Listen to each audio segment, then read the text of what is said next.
Hello, everybody. Hi. Hi. Let's see.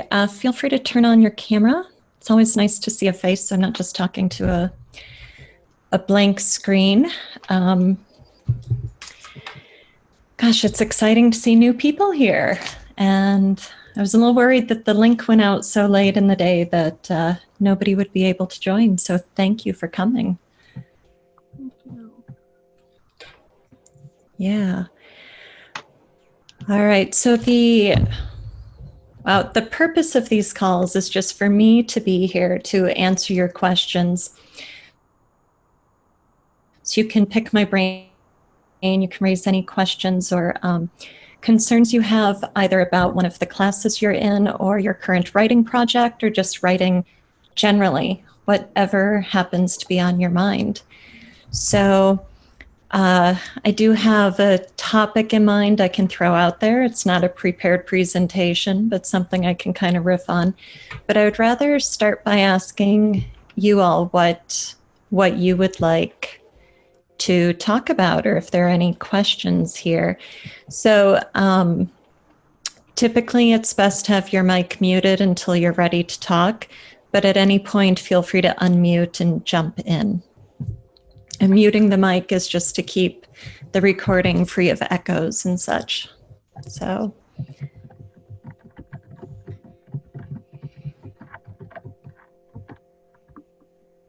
let's see. Anyone? Gwen, Devin, Deborah,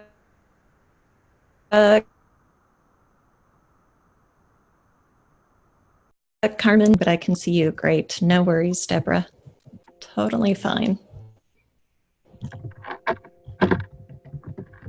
One minute. Did somebody just speak? Yes, it's Deborah. Hi, Deborah. Yeah, now I can hear you. Go ahead. Well, I have two complete novels written. They were edited by my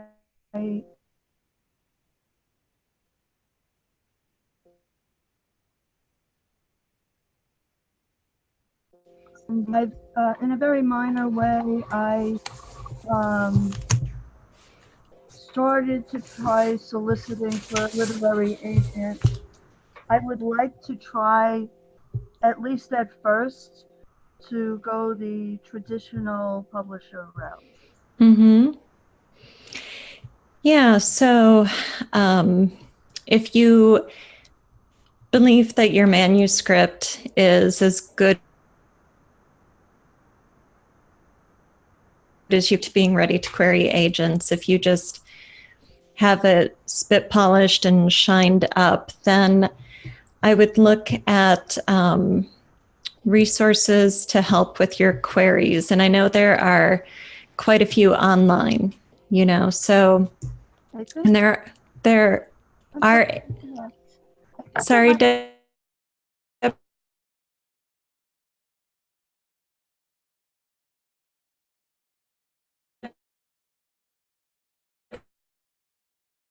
Deborah, what did you say?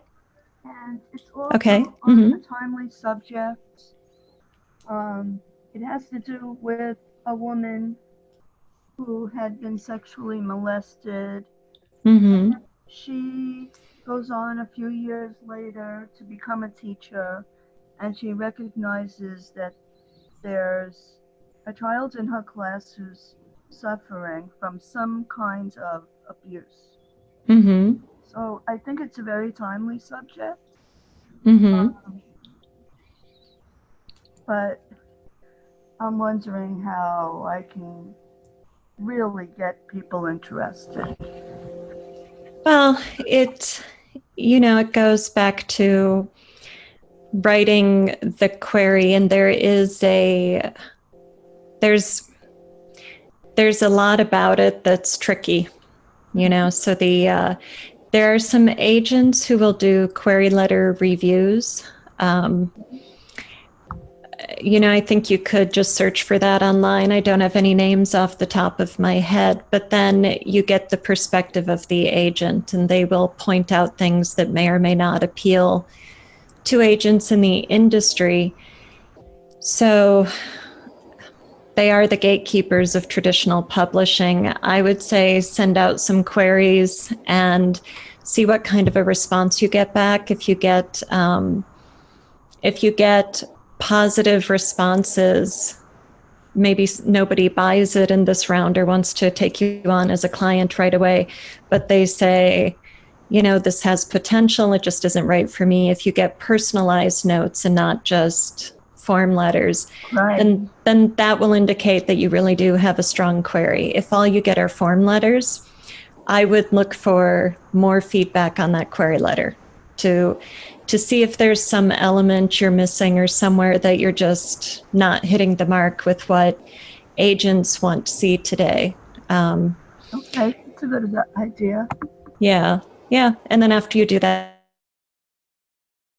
next revision, send out another batch of queries to agents and see what kind of feedback you get there. That's, I would do a systematic approach, because if you query everybody at once and that letter's not going to work, then you've just burned all of those opportunities. So I would do it kind of in chunks so that you have opportunities to fix as you get new insight. Okay, thank you. Yeah, you're welcome. Anyone else have a question? All right. Were you saying something, Deborah? I'm curious about other people's questions also. Yeah, me too.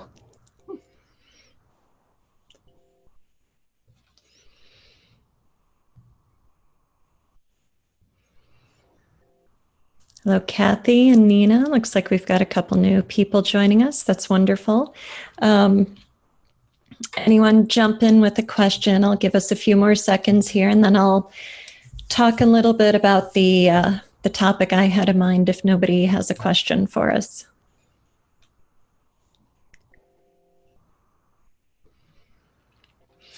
All right, I guess it's on me. So one thing I've noticed recently in manuscripts I've been editing from clients is that writers will plant a seed in their manuscript, but then they won't tend it properly. So let me kind of unpack that for you. When we're writing, no matter what our genre is, we need to establish intrigue in the manuscript as we go through the story, and then create reveals, right? So let's see, can people mute their microphones? We're getting some kind of feedback there.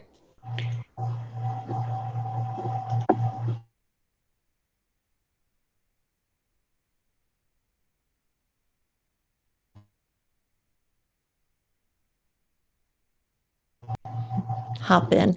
So, all right, so intrigue and reveals. When you set up intrigue, what you're doing is establishing a question in the reader's mind. So you want to present some story element that is going to prompt the reader to ask a question like, what does this thing mean? How is this going to unfold? Of course, it's going to be very specific to that story and to that piece of intrigue. And then down the road, you're going to reveal, give the answer to that question in the reader's mind. The bigger the reveal, the more seeds you need to plant along the way to bloom into that big reveal of a plant, right? So does all of that make sense? I'm going to pause there in case anyone needs that further explained. And if you do, just type or unmute and let me know. All right, sounds like we're good. So what I'm seeing in these manuscripts, thank you, Deborah, is that writers will plant a seed but not tend it. So they might show the reader something they intend to form that question and lead to a reveal, but they don't spotlight it in any way. So as the reader reads the text, you just take it in and say, okay, next, keep moving. It's not made special, right? Now, usually these seeds that we're planting are not going to be significant to the characters, right? If they were our point of view character, would be asking those questions for the reader. It's a more subtle element in our story than that. So it's our job in our narrative exposition to do that gardening around that seed. So what we need to do is use things like setting, okay, or lighting, or description. If we think of it a little bit metaphorically, you can think of it as a stage play. And in the theater, we use sight lines and lighting to highlight something. So, for example, let's say we've got, I'm going to riff on Long Day's Journey into Night here by Eugene O'Neill for a little bit. Say we've got the father and the sons in the living room, and they are just kind of having a normal conversation about life, the son's growing up, what they're going to do with themselves now that they're turning into men and such. And at the back of the set, we've got a portrait on the wall of the family, and the men are gathered around the mother, right? So the mother is featured there prominently. And then under that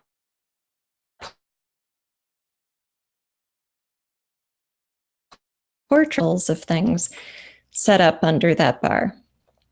So you can place that prominently enough that the eye naturally goes to it. Maybe it's at the back center of the stage. My mic is in the way here, but the eye is going to follow the action on the stage right to that point through triangulation.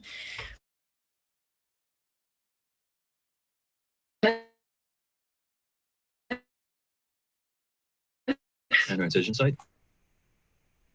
As expected. Her blood pressure. Conversation here about surgery and medication. I don't know where that came from. All right. So another thing you might do is, as the scene ends, maybe the father sits down in a chair with this newspaper, and the sons exit the stage, head off stage left to go outside of the house. And as the lights come down, you might use the dimming of the lights around the set piece to physically spotlight the portrait. Okay. So now this is setting up intrigue in the reader's mind. There are at least two questions that this set piece establishes. Does anyone want to guess what those are?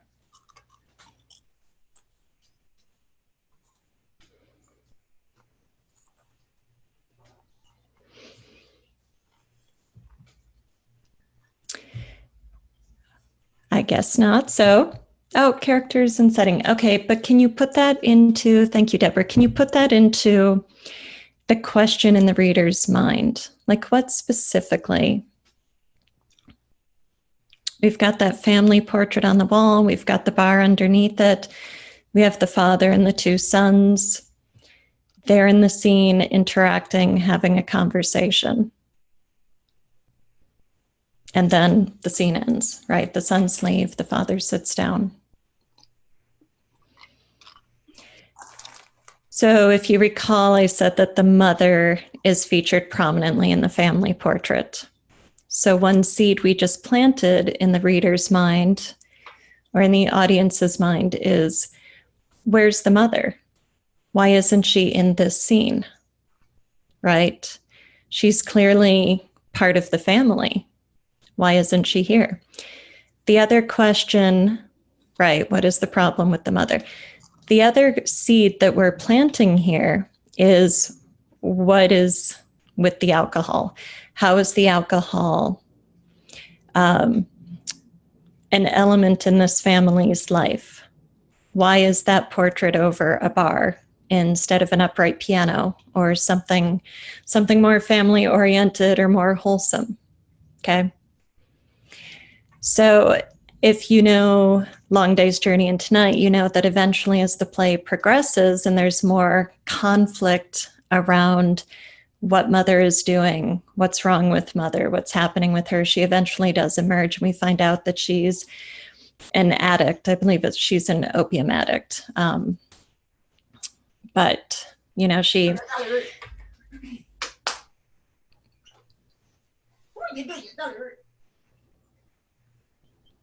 Is someone joining the conversation, or is that random? Ghost voices. Yeah, we do seem to have ghost voices here. So if you join the call late, I'll just ask that you mute your microphone until you're ready to talk, and then unmute anytime you want to ask a question or join the conversation. You can also type in the chat, but keeping microphones muted will help avoid feedback and echoes and hopefully ghost voices. So that's an example of how you might set up intrigue. What's the story about Mother? What's going on with her? And what does alcohol have to do? Why is everyone so stressed out? They're turning to drink. What, you know, of course, I think the mom's addicted to opium, but we're just going to work with this. So the big reveal is that Mom is this addict. And so she is kind of a ghost in the family. She isn't herself. She isn't present. And the intrigue builds throughout the play as the father and the sons become more and more anxious about the mother's situation, and she and her absence, and who's to blame for it, factor more heavily in the scenes that build toward that reveal, the reveal of her addiction. Okay. So as writers of narrative fiction, we can use some of those elements in our story. So think of spotlighting. We don't actually have spotlights to shine on something, but our words are just as good. It's the same thing. So you close your scene and you leave the reader with the image of the family portrait above the bar. You describe it. And that might be the end note of that scene, the thing you leave the reader sitting with, right, to resonate in the reader's mind going forward. Or, you know, another technique in theater is to use sightlines. So if you've got a character who is talking and acting on the stage, yes, Deborah, I'm talking about the manuscript, not query letters right now. So if you have an actor who is doing on stage, that actor is going to call the audience's attention, both listening and watching, right? So our eyes go to that actor, and then that actor looks somewhere on the stage to another character, or maybe to that portrait of Mother. So the audience's eyes follow the actor's eyes. It's called sightlines, right? So we can do that as writers in our text as well. You simply describe what that character happens to be looking at, and you're guiding your reader's eyes, i.e. attention or focus, to that element that establishes the intrigue. Hi, Winton. Thank you for joining us. Could you please mute your microphone and unmute anytime you want to talk or ask a question? Thank you. So, all right, let me pause at that point. So we're talking about spotlighting the element of intrigue, the seeds we're planting in the reader's mind as a metaphor, theater metaphor for techniques we can use in our narrative. Any questions on that? Any confusion there? All right, everybody's tracking. Good group. So that is basically the process you use to establish your intrigue and to tend to it, to make sure that the reader's attention is actually going to be placed on that. And if, you know, the danger of not spotlighting or tending to that seed is that the reader won't get it. It won't stick in the reader's memory. And then when you get to your reveal, it seems to come out of nowhere. What we want to happen is for a reader to reach a reveal And then the mind starts working backwards through the story we've read and says, aha, right, there it is. I remember this seed and this building and the mounting. And yep, here we are. This is the moment I've been waiting for. And the beauty of a well executed reveal is that they're very satisfying to readers. We start to anticipate the answer to this question. We know it's coming. That's how story works, right? You wouldn't make the reader ask this question if you weren't going to provide the answer. So when we get to that reveal, makes the reader happy. Little reveals, little intrigues and reveals can happen in a very short space of time. Maybe over the course of a couple of scenes, maybe over, a chapter break happens. We get that reveal in the next chapter. Those are satisfying and important. But then the bigger reveals, the more important this element is to your plot and to your character arc, the more work you need to do establishing those seeds and then growing them up to that point of the big reveal. Okay. So questions, who's got a question? It can be about this, or we can head off in a new direction. So I could talk. Okay, thanks. Everybody knows my work computer does not have a camera and does not have a microphone. So Okay. I've called in on the phone. My phone has been muted, but it doesn't know that. So that's why it has not shown up. So what would you say people should be doing when they are going back through a manuscript to make sure that they're like watering the seeds as much as they should be? Yeah, good question. So I would look for, I would do a read through where you are intentionally looking for the seeds you're planting, the intrigue and the reveal pairings, because especially by the time you've gotten through a first draft, what all of your major plot points are and what you want your readers to discover over the course of your book, over that arc, right? So I like highlighters and the printed page. So you can do a read through where you're checking for dialogue. Use one color. I mean, whatever technique works for you, but do a read through where you watch for those seeds you're planting and then analyze them. Is this effective? Have I called the reader's attention to it without being heavy-handed, yet in such a way that it is memorable, right? You want it to stick in the reader's mind.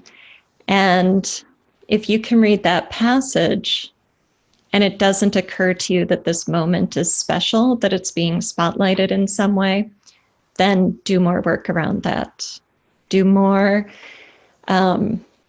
description, do more mood, do more of that kind of sightline work where your point of view character might not know it's significant, but notes it in some way. So whatever that tending looks like in that scene, I would just check your work. I mean, that's really what revision is about, right? So is that a good answer, Gwen, or do you have any follow-up? Yeah, that works. Okay. No, I haven't. So I finished the first draft of something, and then that was in like May, and I wasn't able to get back to it until just now. And so I don't really have any questions because I haven't started looking at it, but yes, I need to dive into that. So yeah. That's excellent. There's something I should be doing on the run-through. Good. Well, good luck with that next pass. All right. Does someone else have a question or a topic? It doesn't have to be in the form of a question. So how are your courses going? Do you have a question about a course or just want to say how it's going? All right, Deborah, what is the process for agents to decide which manuscripts warrant removal from the slush pile? Well, I am not an agent, but if you read agent blogs or magazines like Poets and Writers, they usually feature some kind of an article from an agent. It's got to be something that just grabs their attention and doesn't let go, and their slush piles are enormous. So being in the slush pile is a pretty tough thing. The competition is massive, and then there's an element of dumb luck too. Is the agent in the mood for this kind of story? Is the agent tired and cranky? Is the agent, I mean, there's a lot of just human factor involved in it, but, think about what grabs your attention. Okay, there's that. And then there's the quality piece and the marketability piece. That's really huge. So factors we can't control that have nothing to do with the quality of our writing or our query letter. What do they think publishers and readers want today as opposed to last week or next week? And, what do they feel like they can be excited about selling? Because they have to put on a sales hat to go pitch a story to editors. So I would look at poets and writers and some of the agent blogs out there. There are some very good ones, and it's not something I've, I don't have a list of those, but I'm sure they're very easy to find. So how are your classes going? Any feedback you want to give me? If not a question. Okay, John Cook, how do you know when you're done with a manuscript? Well, two things. One, the sort of soft answer is you feel it. You are the creator of the story, so you just have that sense that it's done. And the harder answer is that you get technical about it. Do you have a solid plot arc? Have you fulfilled your story's premise? Have you fulfilled your story's purpose? Do your characters have a solid character arc? If it's a book in a series, have you completely closed that book's plot, but then established some hooks that will carry readers over from the end of that book into the beginning of the next book? I don't know, John, what do you want to know specifically? Can we drill down into that a little bit? Or is someone else who wants to help us drill down into knowing you're done with the manuscript? Feel free to chime in here. The conflict is resolved. Yeah, that would be a part of completing your plot arc. Absolutely. You need to hit your climax, whatever that looks like, whether big and explosive or soft, small and emotional, depending on your genre and the kind of story you're telling. And then have your denouement, your resolution that ties up all of the loose ends and gives the reader the feeling of completion and satisfaction. So that's a big piece of it. If you hit the end of your manuscript and you don't feel satisfied, feels like something is left unresolved, I would go back and look at, are there plot threads or character threads that have not been resolved, tied up? And one possible resolution is to have an open end. Everybody knows what happened with that plot piece or that character, but not always. So, when we talk about things like satisfaction, know that there's room to play in there, right? Yeah, so cliffhangers are different than end hooks. Cliffhangers are when the main plot is unresolved, okay? So in a series arc, my preference as both a reader and a writer is to have each book be an item unto itself, that we read that book, it's closed, we're satisfied. But then usually it's the characters that carry us over into the next book. We care about characters, not about plots.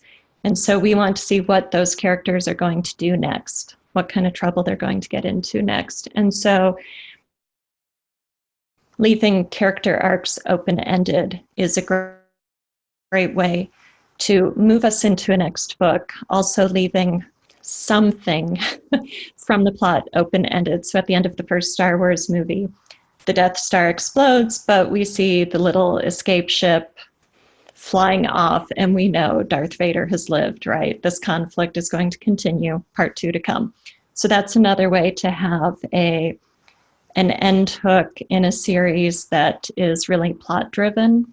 But, you know, Luke and allies completed their mission. They blew up the Death Star. They're going to go party, right? John says he's 2 weeks away from completing a solid third draft. Congratulations. Feel I'm close to completion, but I felt like it's a million miles away for so long. Yep. That I'm used to feeling like I'll never, ever finish. Yeah, so when you get through this draft, I would say you're either just going to know it's ready to meet the world. And it might not be the best book you ever write, but this might be the best this particular book can be. Or you can hire an editor to go through it with you, or you can turn to a peer group, or you can turn to beta readers to get some fresh eyes on it, to give you a little feedback to see if you need to go into a fourth draft or not. And that's really up to you. And, you know, going back to that soft answer, how confidently you feel that this book is done and ready, right? Yeah, I mean, beta readers are good for market research. So if you think that there is a chance you're going to need another draft, go for, if you're going for beta readers, that's like saying, this book is ready, I'm just going to give it to, you know, the market research group to see how it's received. And then, you know, you're going to get feedback like, this piece is confusing, or that character I'm not sure about, right? But at that point, you should really just be making minor changes. John says a friend uses beta books, looks interesting. I want to see what works, what needs to be tightened and polished. Yeah, great. Yeah, excellent, good plan.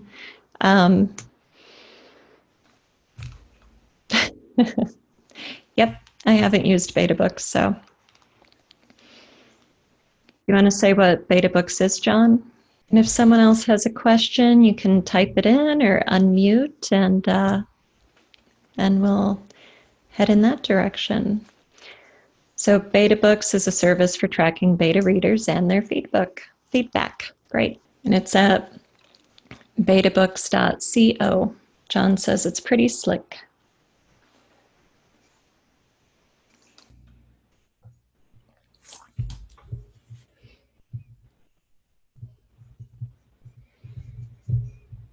All right, craft questions or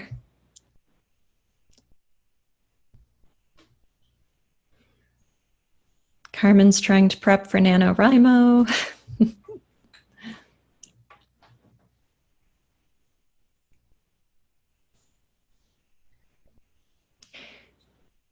Anyone have a concern with what you're working on right now in terms of some craft element? How do you feel about writer software? Personally, I don't use it. I haven't found any need for it, and I don't trust it because, well, I haven't tested it, so maybe there's an awesome one out there, right? But I just, it's a computer. I assume it's working on programming and formulas. Yeah, Scrivener, Scrivener is a tool for composing and organizing your research and data. I use Scrivener, absolutely. And I use Microsoft Word for all of my editing because it's got the best, most robust editing feature.